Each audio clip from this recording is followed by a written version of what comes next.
I'd like for us to start this morning where we'll end up. I've found myself sort of enthralled with this kind of obscure verse. I mean, I say it's obscure, but it's really right in the middle of some of the most incredible, narratives, the most beautiful, most powerful story of the resurrection of Jesus from the dead, and it's just sort of nestled in there. And a lot of times, what happens is we're reading through these passages and we're celebrating the resurrection of Jesus, and this little piece, this little part, just sort of gets skipped over. And so every now and then, I just want to go back and say, hey, what was happening here? What was this all about? And so I want to start this morning where we'll end up, and that's this little verse in John 20. In John 20, verse 17, what's happening here is that Mary Magdalene, who's the first person to encounter the risen Jesus, has been going to, she's been there in the tomb, at the tomb, and she was weeping and confused because the body of Jesus was missing, and she's sort of just in a stupor. And she turns around, she sees the gardener. She thinks he's the gardener, and as he comes closer, and I don't know if Jesus sort of opened her eyes in some supernatural way, or if it was just she didn't have her contacts in that day. I'm not sure. But as he got closer, he says her name. He says Mary. So when he says Mary, she knows it's Jesus, and she just exclaims, "Oh, it's you," in a different way. But here's what Jesus says to her in verse 20. He says, "Do not hold on to me, for I have not yet ascended to the Father. Go instead and to my brothers and tell them, I am ascending to my Father and your Father, to my God and your God." Now, depending on what version you might have in your lap there or on your device, that's translated a couple of different ways. Some of them might say that Jesus said, "Don't cling to me." In fact, there's a lot who, for a long time, what they would say here is, "Don't touch me." I mean, imagine that. The first words spoken. I mean, here's the first person to see the risen Jesus, and the first thing he says is, "Don't touch me." Like, okay, well, that's awkward. That's an awkward start to this incredible day, right? Well, yeah. I mean, you have to kind of get into the details. You have to get a little bit into the deep weeds of what that verb is and what tense it is. But when you kind of unpack that, you realize that what he's the ongoing present sense is really best translated either don't hold on to me or don't cling to me. Don't touch me isn't quite right.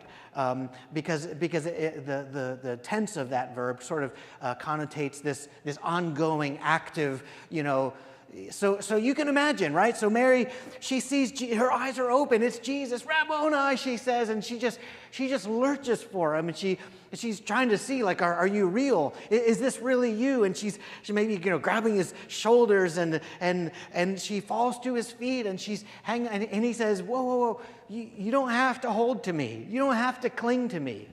And here there's a lot of really interesting perspectives, and good scholars have done a lot of study and have a lot to say about this. And it's kind of this odd encounter, especially when you consider the fact that, if you put the different parallel accounts of Jesus' first morning having been raised from the dead, and the others that encounter him, there are others who clasp to his feet and worship him. He doesn't tell them, "Don't touch me." So what is all of this? Well, I don't mean to let you down, but we're not going to talk about that.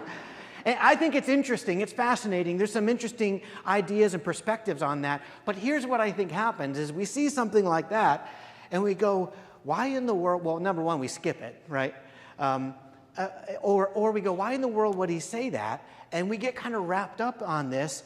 I think there's a couple of different interesting possibilities, but I know this, that for Mary, I mean, she was not processing the tense of the verb, right? She wasn't looking into like, well, back in Leviticus, there is this, this way of worship, and it was prescribed, and maybe that's what he meant. She wasn't. She was just absolutely blown away. Here's Jesus, and she's clinging to him, and he says, "Hey, you don't have to hold on to me. You don't have to cling to me. I'm not going anywhere yet. I'm here. And in fact, I want you to go and tell my brothers that I'm here." And what he says there is the part I think we miss, because we're trying to figure out, why would you be so rude, Jesus? Don't touch me, right? And we miss what he said. Well, that's where we'll end up. But let me just shift gears here for a moment. Maybe some of you who have recently had kids, maybe you've got a baby over in the nursery or here, or maybe you just remember. I mean, I remember, it's been a long time in our case, but I remember when our firstborn came into the world. We're at the hospital. You're there for a few days. Dad's job is to change the diapers and fill out the chart. And for some of us, very meticulously, we had a diaper that weighed this meant, and at this time we did the things, and you just do all this stuff, and all the nurses and everyone's taking care of mom and baby, and they bring them in, they take them out. There's just all of these steps to do. It's such great care. They're weighing them all the time, making sure every single little thing is right. And then the day comes when it's time to bring the baby home, and they tell the dad, they tell us to go around, get the car, and put your car seat in, and they tell you cannot bring your baby home until you have the officer check to make sure that you've got that car seat in right.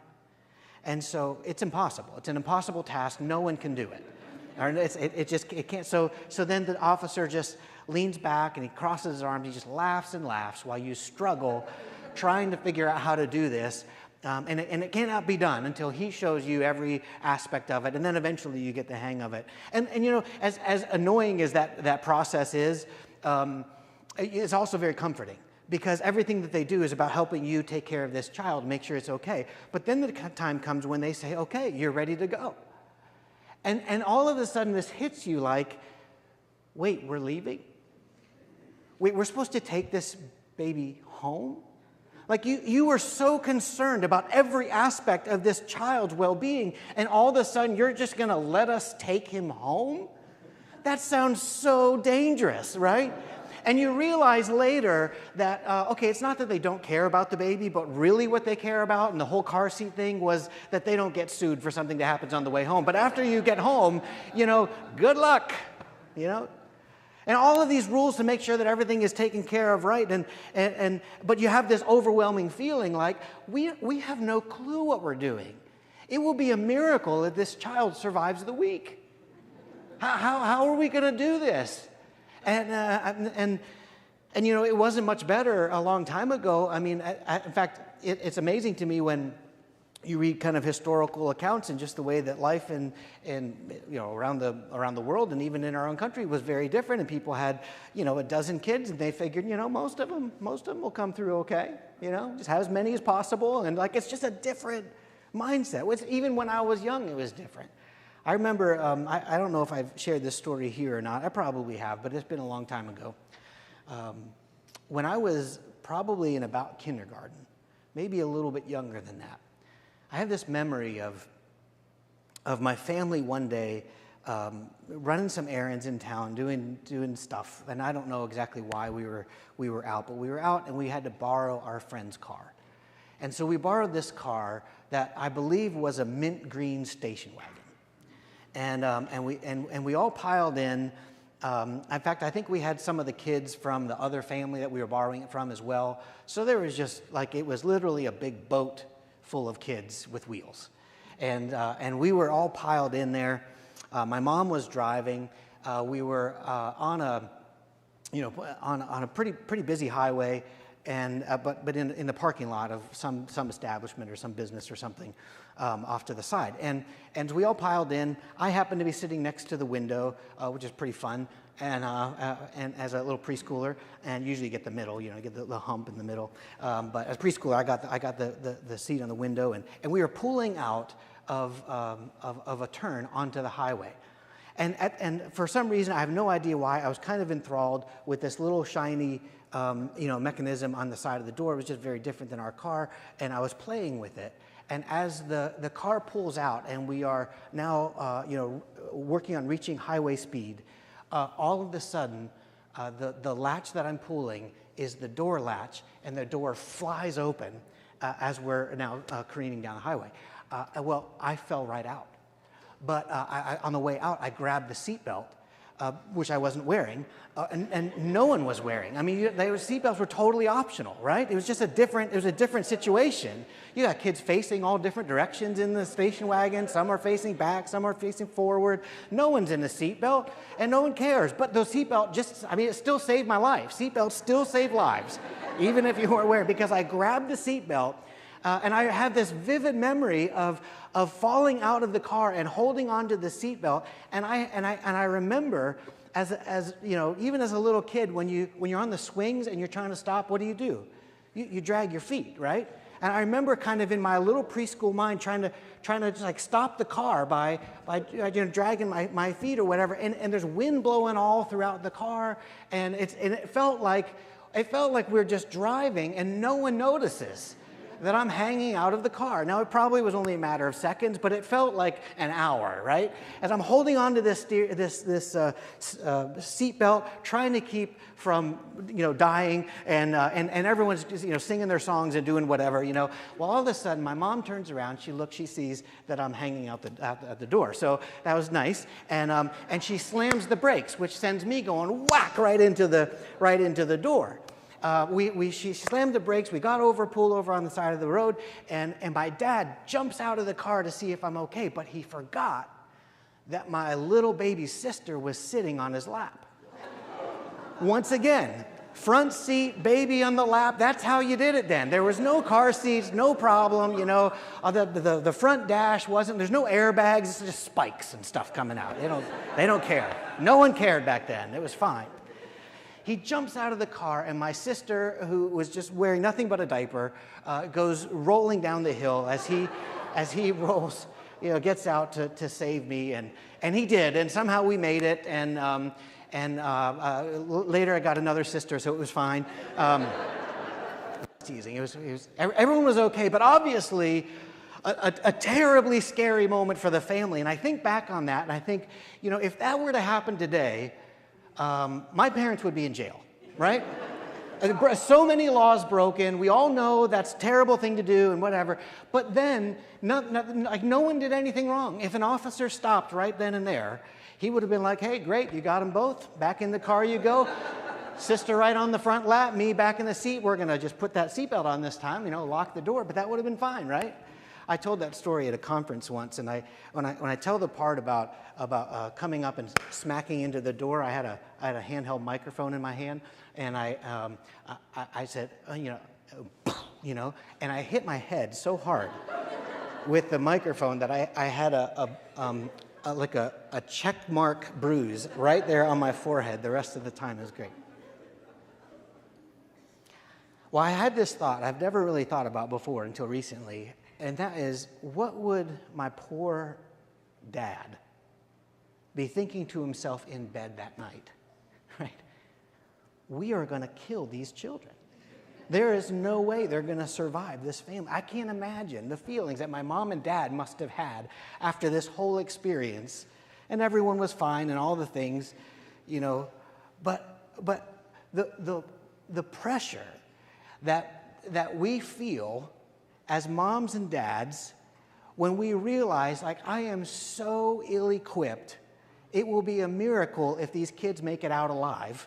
I'm supposed to know what to do, but I don't know what to do, and crazy things happen, and you just sort of make it up as you go.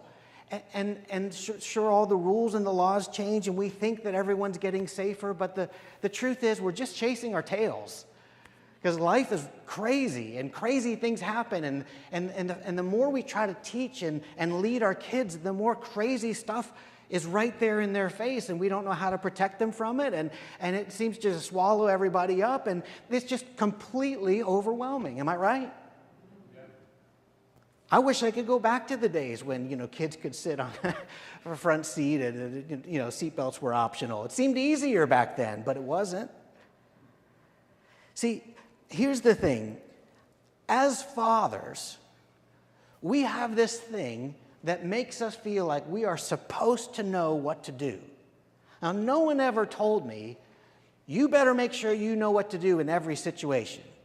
But I still feel that pressure all the time, and I have all the way since the beginning. And it's not just a father thing. It's something for sure that I think men in particular feel. I'm supposed to know what to do. And when I'm in a situation where I don't know what to do, I don't know what the right answer is, it's terrifying. And we find ourselves in these positions, and really some bad things happen when we feel like that. Now, I want to just admit, and I think we all know it, even though we feel like we're supposed to know what to do, the fact is, a lot of the time, most of the time, we don't. We just have a hard time admitting. And I don't say that to put fathers down. I'm not saying that to put anybody down. Mark Twain said, when I was a boy of 14, my father was so ignorant I could hardly stand to have the old man around. But when I got to be 21, I was astonished at how much the old man had learned in 7 years.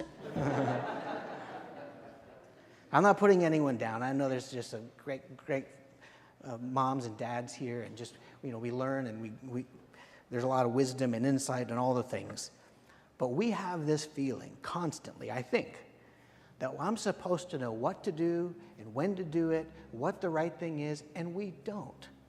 And that's really stressful. Worse yet, even worse, is that when we know what we're supposed to do, when we don't do it, that's an even worse feeling. And we think to ourselves, well, I'm supposed to know what to do, but I don't, so I'll just fake it, as if I knew what to do, I would do the right thing. But the fact is, half the time I don't know what to do, and the other half I know what to do, and I'm just not very good at it. A lot of us can relate, right?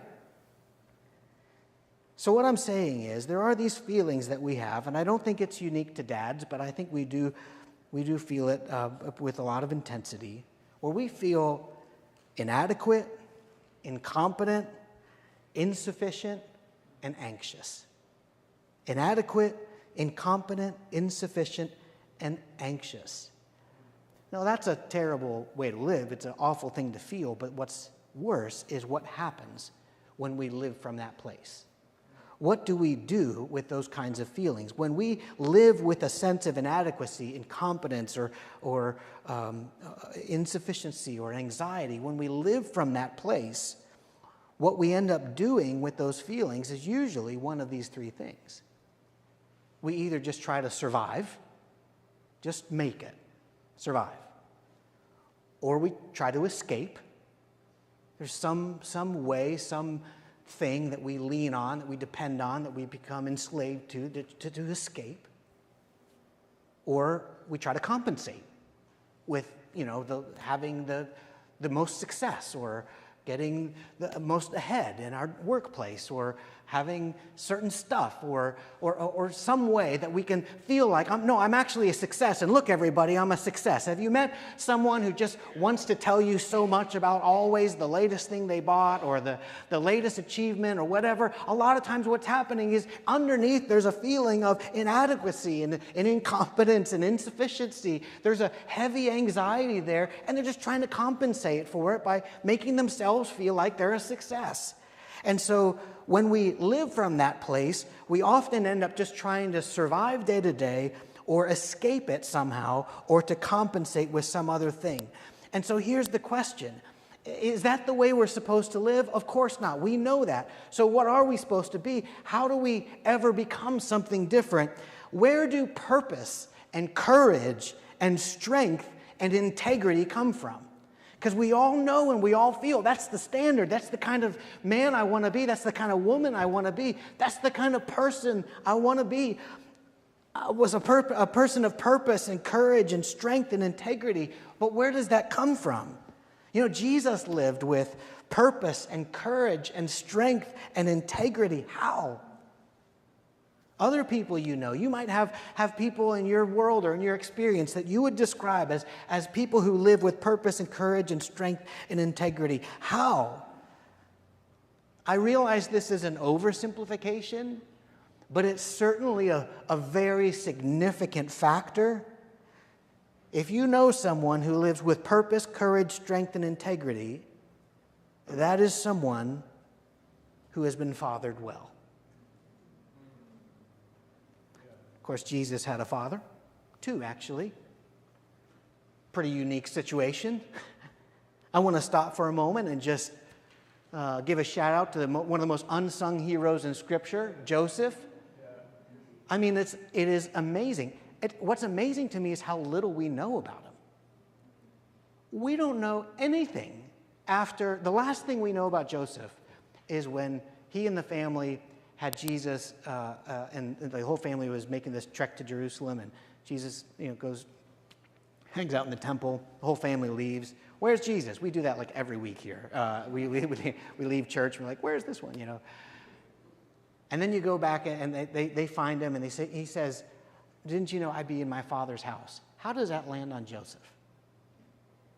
We know that Jesus had brothers. We don't know how many.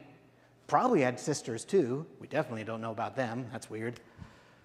But he had siblings. So Joseph had these other kids that he was taking care of. Here we got here's our kids, and this one's God. That's a lot of pressure as a dad, right? How do you do, it's hard. How do you balance that out? How do you lead the Son of God in your family as a little child? We don't know anything about how he did that. We know this. We know that his calling in life was to believe God, to do the right thing, and to die young. That was his mission. The whole plan from the whole start was, I want you to trust God. I want you to do the right thing, even when it's really hard. And part of your job is going to be to die young. Can you imagine if Joseph was on the scene during the Passion Week of Jesus? Can you imagine if Joseph was on the scene while Jesus was crucified? We would have different parts to the story, wouldn't we? My mind just sort of drifts off, and so I wonder about these things, but I don't have any answers to them. But what a calling, right? Trust God, do the right thing, die young, because it's about Jesus. So where do purpose and courage and strength and integrity come from? Well, Jesus, when he said, didn't you know I must be in my Father's house? That was the first time that, of course, that as he was 12, that Jesus spoke of God as his Father. And then as you begin to trace his early ministry, when you get to John 5, this was the place where he began to talk for the first time to the people about being the Son of God, that God is his Father. And at least for those folks, it did not go well. Now, it wasn't the first time that God had spoken to them about him being his son. In fact, at the baptism of Jesus, what happened? The Father is so in love with Jesus. He is so proud of his Son that he's like, okay, we got this one rule. Heaven, you be quiet, let Jesus do a thing. And he's like, okay, we're breaking the rule. And he speaks to everybody, and everybody hears this voice from heaven, the Father saying, this is my Son, whom I love. In him I am well pleased. I mean, you talk about the ideal affirmation. I mean, how many of us would have loved to hear that from our fathers? How many are so thankful that in some way they communicated that to us? This is my son, I love him. This is my daughter, I love her, and I am well pleased in him. I'm well pleased in her. Plus, they had never heard any amplified voice of any kind, so that was pretty cool. Just see this voice out of the blue, out of the sky, as God goes, oh, we said that out loud, okay. But here in John 5, Jesus begins to talk to the people about God as his Father. I want to read for you verses 16 through 30. So because Jesus was doing all these things on the Sabbath, he had healed some people, a lame man, paralytic, etc. But he was doing this on the Sabbath. The Jewish leaders began to persecute him.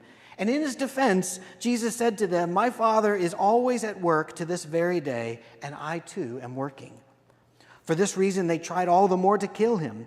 Not only was he breaking the Sabbath, but he was even calling God his own Father, making himself equal with God.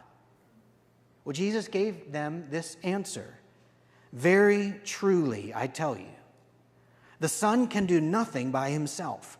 He can only do what he sees his Father doing, because whatever the Father does, the Son also does.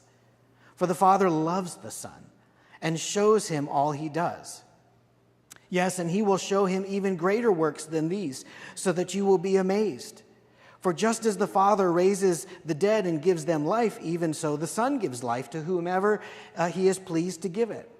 Moreover, the Father judges no one, but has entrusted all judgment to the Son, that all may honor the Son just as they honor the Father. Whoever does not honor the Son does not honor the Father who sent him.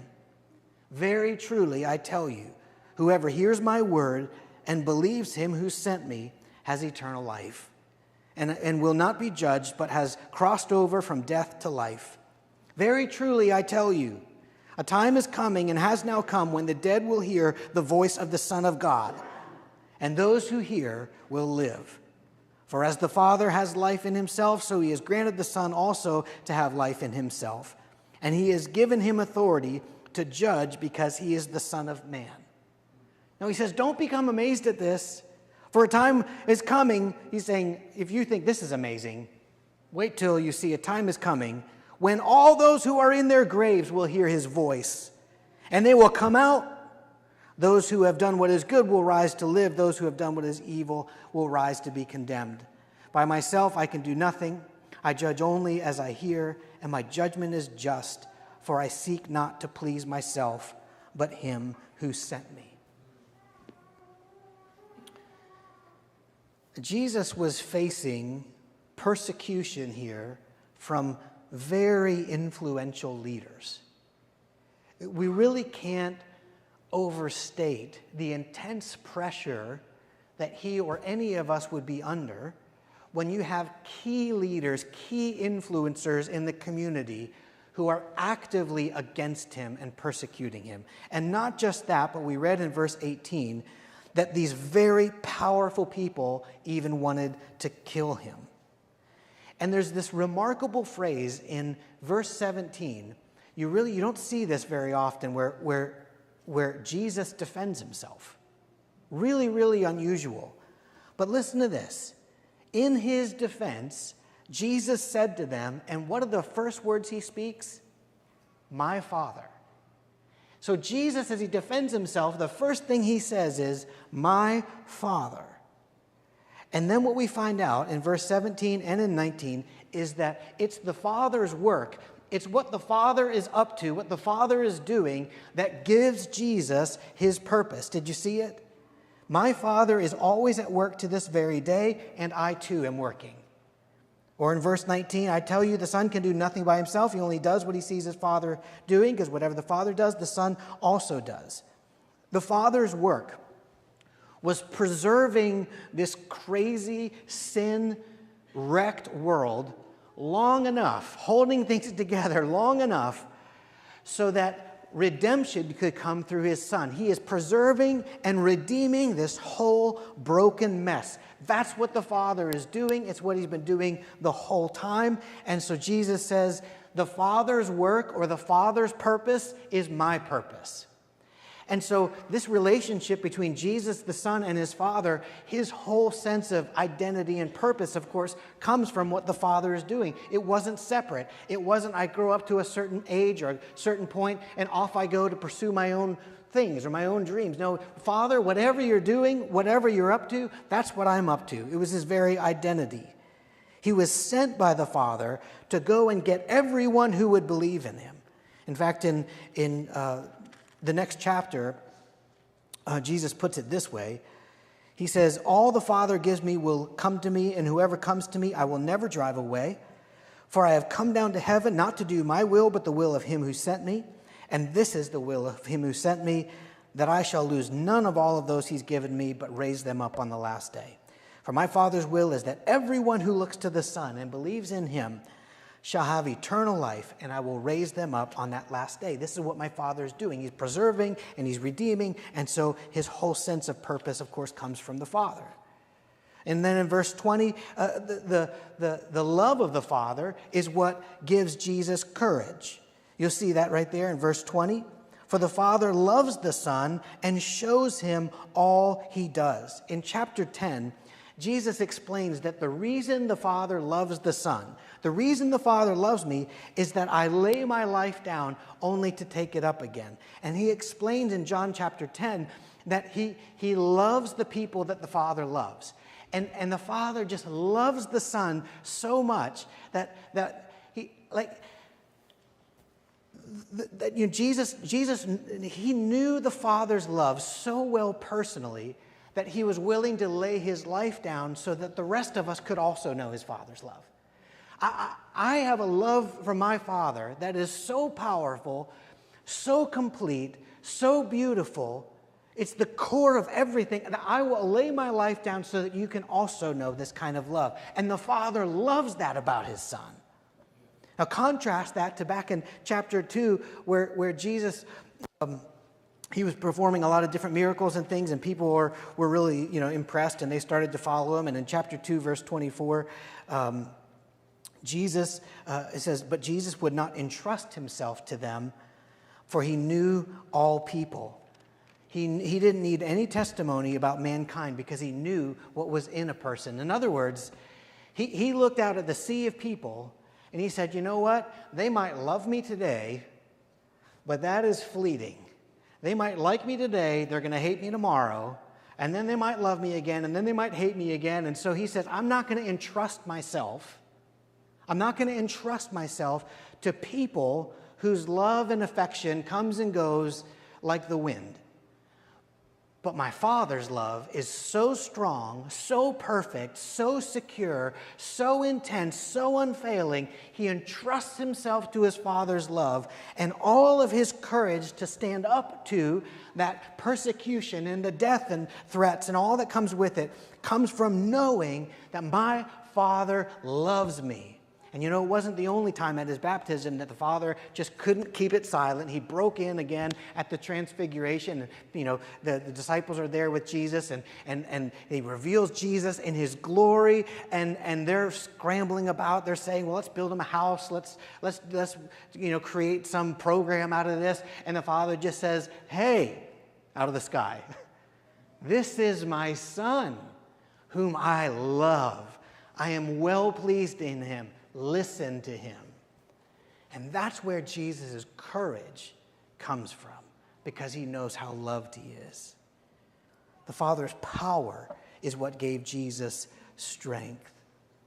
If you look again in verse 20, yes, and he will show him even greater works than these, so that you will be amazed. For just as the Father raises the dead and gives them life, even so the Son will give life to whom he is pleased to give it. Ephesians 1 talks about the incomparably great power that was at work and exerted raising Jesus from the dead. And it was clearly the Father's power that Jesus leaned on to give him strength. That's why he said, the Son can't do anything without the Father. You understand that. The next one, the Father's joy, is what gave Jesus his integrity. You can see that in a number of places, but take a look again at verse 30. He says, by myself I can do nothing. I judge only as I hear, and my judgment is just. How does he have that kind of integrity to be entrusted with the judgment of all the people? It's because I seek not to please myself, but him who sent me. It's the Father's joy. It's the Father's pleasure. It's pleasing the Father that gave Jesus his integrity. So you say, okay, great. I see where you're going with this. Jesus got all of the things that he needed from his good fathering. Got it. That's great. Now we know where Jesus' purpose and courage and strength and integrity came from. He had a great dad who was God. But here's the amazing part. Here's the part that that hits me so hard, and I hope that we will take this and run with it, all of us, with all of our might. In John 16, in this conversation that he's had with his disciples, we've been talking about this for a number of weeks now, different places in this conversation. In John 16, well, let me just read this section for you. verse 16 through 23, he says this, "In a little while, you won't see me anymore, but a little while after that, you will see me again." Well, some of his disciples asked each other, what does he mean when he says, "In a little while, you won't see me, and then you will see me, I'm going to the Father"? And what does he mean by a little while? We don't understand. What are you talking about, Jesus? Well, Jesus realized that they wanted to ask him about it, so he said, "Are you asking yourselves what I meant?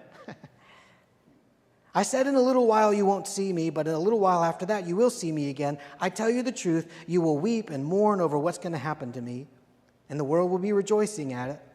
You will grieve, but your grief will suddenly turn into wonderful joy. It will be like a woman suffering the pains of labor, and when her child is born, her anguish gives way to joy because she has brought a new baby into the world. So you will have sorrow now, but I will see you again, and then you will rejoice, and no one can rob you of that joy." Now listen to this carefully.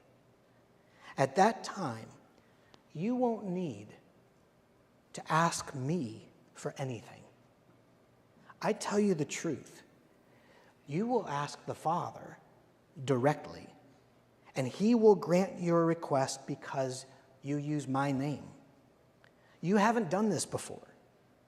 Ask using my name, and you will receive, and you will have abundant joy." He explains, "I've been speaking these things in figures of speech. I'll speak to you plainly soon." And then he says, "Then you will ask in my name." He says, "I am not saying I will ask the Father on your behalf. For the Father himself loves you dearly, because you love me and believe that I came into the world. Yes, I came from the Father into the world, and now I will leave the world and go to the Father." I don't know if you caught what's happening there, but what Jesus says as he's explaining some of these things is, listen, the reason why I'm going, and he's talking about going to the cross, paying the price, purchasing redemption, reconciliation for us with the Father. He said, the reason why I'm doing that is because when that work is done and you see me again, now you have direct access to the Father. The Father is your Father. And I wish that there were a way that we could just for at least a moment unhear all the things that we've heard. We go, well, yeah, of course, our Father. No. You've got to understand. It wasn't until Jesus started speaking and teaching the people that anyone could even fathom of God as a father. And then when he spoke to them about God being his Father, they wanted to kill him for it. They completely couldn't. And now he shifts it and he says, no, you understand.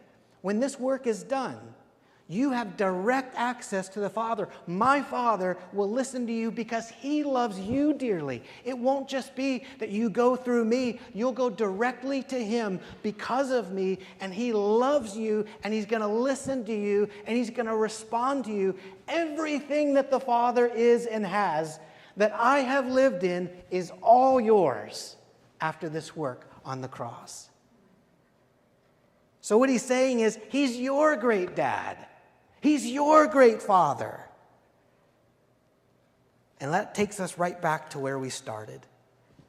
Did you hear what Jesus said to Mary to go tell the fellas in John 20:17? Don't get caught up on don't touch me.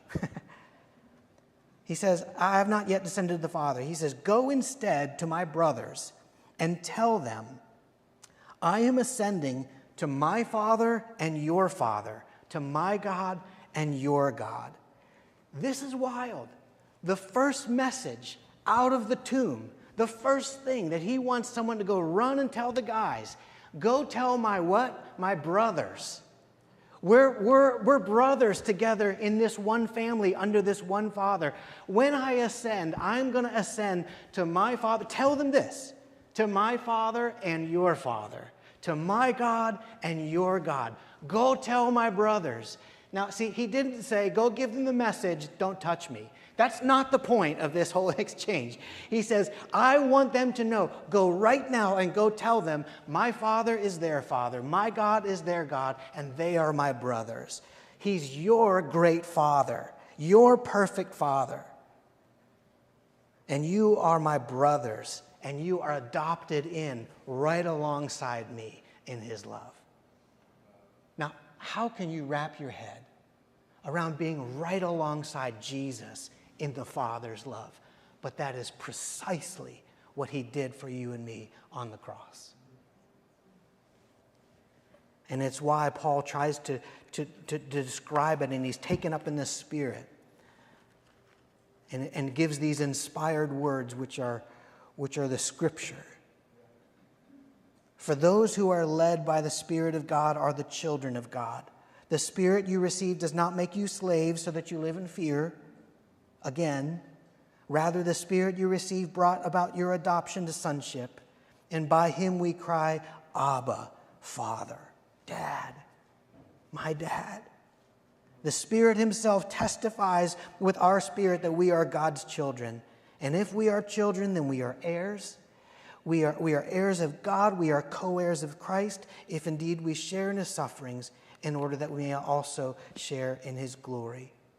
Or he says to the Ephesians, in Ephesians 1, verse 5, in love, he predestined us for adoption to sonship through Jesus Christ in accordance to his good pleasure and will, to the praise of his glorious grace, which he has freely given us in the one he loves.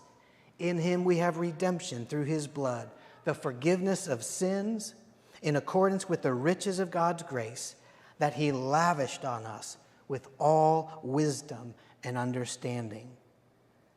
So, my friends, you absolutely can. We absolutely can live with great purpose and courage and strength and integrity because it comes from our relationship with the Father. You have the exact same Father, exact same relationship with the Father as Jesus. That was the mission of the cross. And he did it beautifully. There are all kinds of mixed feelings on days like today, depending on our experience, what we've been through, what we feel we lack, what we're trying to do but struggling to achieve. And all of those mixed feelings, they kind of get churned up, and before you know it, a day that's supposed to be a good, fun family day or whatever, sort of maybe fills us with some anxiety. Can I just tell you that God is offering a relationship with him through Jesus where you have the absolute perfect Father, and not just as an add-on to Jesus, but what he did was put you right in line with him as one of his brothers. The same Father, the same relationship. It's all through the Spirit, and it's all available to anyone who comes through him.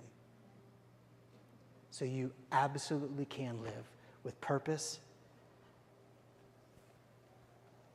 with power, with integrity, just like Jesus, because the Father's here for you. Let's pray.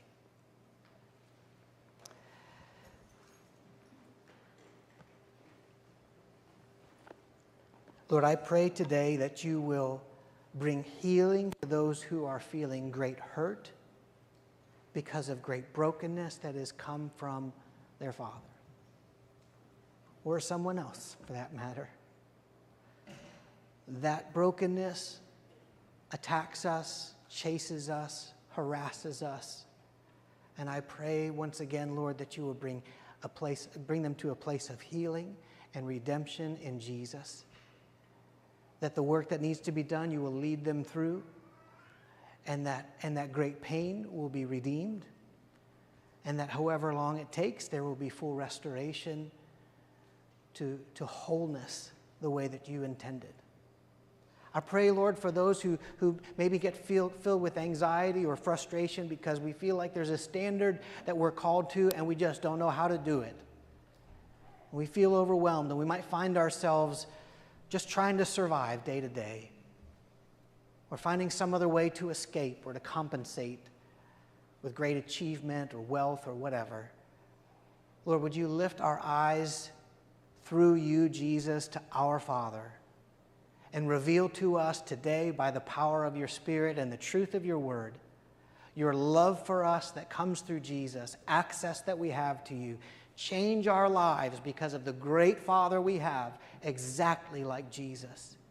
And Jesus, finally, we thank you and worship you because none of it would be possible. None of it could ever be spoken of or even imagined if it weren't for the fact that you went to the cross, you went to the grave, you rose again, and you're here with us today by your Spirit. Hallelujah, Jesus. We love you. Teach us to live in your family as your brothers and with your Father as our Father. Amen.